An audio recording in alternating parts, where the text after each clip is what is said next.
श्रीनाथ जी गुरु गोरखनाथ जी के चरणों में आदेश आदेश आदेश। महामाई महाकाली भैरव बाबा भगवान दत्तात्रेय नवनाथ 84 सिद्धों के चरणों में आदेश आदेश आदेश। आप सभी को आदेश आदेश।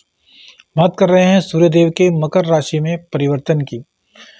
14 जनवरी को सुबह 8:09 पर सूर्यदेव मकर राशि में प्रवेश करेंगे और मीन लग्न मीन राशि वालों पर इसका क्या प्रभाव पड़ेगा, इस पर बात करते हैं। उससे पहले यह भी बता दें कि मीन राशि पर अब 7.5 शुरू होने वाली है, तो उस पर भी एक वृद्ध वीडियो बनाई जाएगी जिसको आप देखना ना भूलें। जल्द ही आपको मिल जाएगी, इसके लिए आप चैनल को लाइक सब्सक्राइब अवश्य कर लीजिएगा। अब देखिए, सूर्यदेव आपके मीन राशि मीन लगन वालों के मकर राशि में 11वें भाव में गोचर करेंगे। अब ये स्वामी हैं 6ठे स्थान के। सिंह राशि आपकी कुंडली में 6ठे स्थान में पड़ती है, जो कि रोग रिपु ऋण का कारक है। अब 6ठे से 6ठा घर यह है, तो कहीं ना कहीं आपको दिक्कत देंगे। एक तो शनि की 7.5 शुरू हो जाएगी, ऊपर से सूर्यदेव। तो ये ऐसे में आपको क्या क्या दिक्कत यह दे सकते हैं। देखिए, सबसे पहले तो पंचम भाव को देखेंगे तो वो स्त्रियां जो गर्भवती हैं वो सावधान हो जाएं।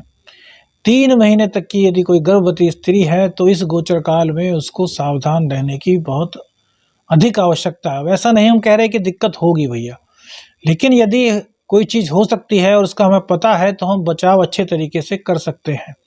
तो बस यहाँ पर कोई डराने वाली बात नहीं है, सिर्फ और सिर्फ बचाव वाली बात है। हाँ, बच्चे जो हैं जो पढ़ाई कर रहे हैं उनके लिए बहुत अच्छा है। जो कंपटीशन दे रहे हैं उनके लिए तो जबरदस्त सफलता के योग लेकर आ रहे हैं सूर्यदेव। अर्थात यदि कंपटीशन होता है तो उनकी सफलता तय है। सफलता मिलते ही उनकी नौकरी लगना तय है। उनके ज्ञान के बल पर उनकी नौकरी लग जाएगी, अब चाहे वह गवर्नमेंट फील्ड हो और चाहे प्राइवेट फील्ड।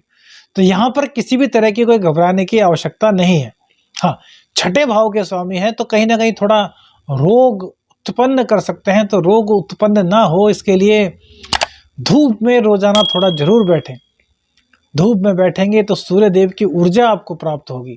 और देखिए, शनिदेव की 7.5 शुरू होने वाली है, तो शनि का जो समय होता है वो रात का समय होता है। तो कोशिश कीजिए ज़्यादा से ज़्यादा प्रकाश में रहें। जितना आप प्रकाश में रहेंगे उतना आपके लिए अच्छा रहेगा।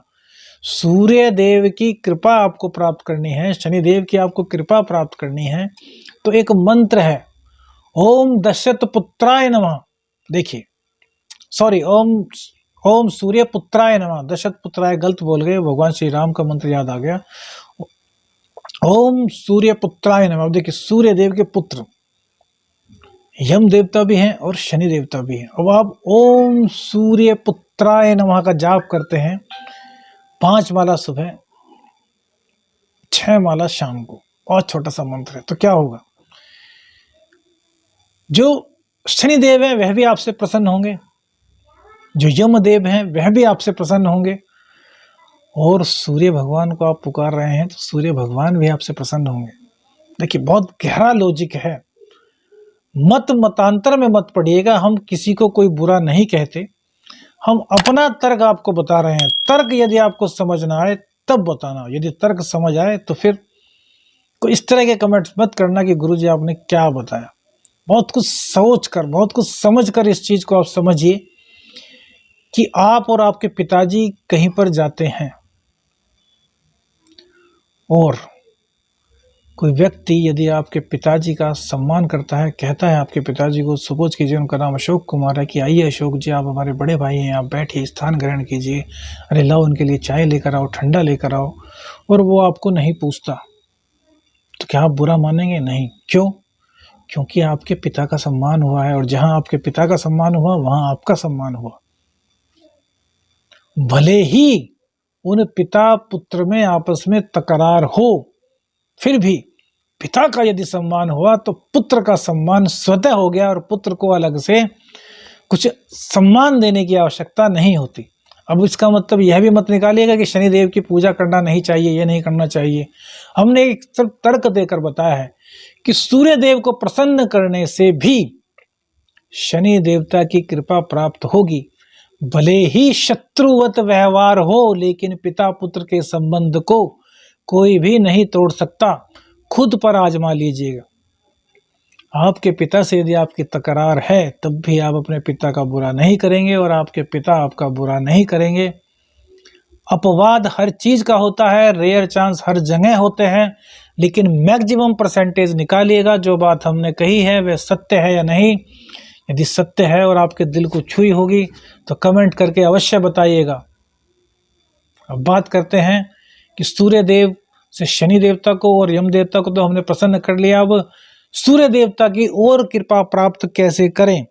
तो भैया ज्ञान को बढ़ाइए। ज्ञान कैसे बढ़ेगा? सूर्य की रोशनी में बैठिए, सूर्य देव को अर्घ प्रदान कीजिए, और सबसे ज्यादा जरूरी बात, यदि कोई पीड़ित कोई रोगी हो तो उसको दवा दिला दीजिए। अस्पताल में जाइए, मालूम कीजिए किसी के पास दवा के पैसे नहीं तो उनको दवा दिला दीजिए। किसी पर किसी के 100-200 रुपये 500 रुपये उधार हैं, वो उसकी बेइज्जती कर रहा है आपके सामने, और आपका बजट है कि आप उसका कर्जा हाथों हाथ उत्पन्न दे दें, उसका कर्जा दे दीजिए। रोग रिपु ऋण तीनों दोष आपके जड़ से समाप्त हो जाएंगे। दावा है, करके देखिएगा। इस प्रकार की मदद यदि आप लोगों की करते हैं तो सूर्य देव है ना, वो आपकी मदद करने में देर नहीं लगाएंगे। अलख निरंजन। आदेश आदेश आदेश।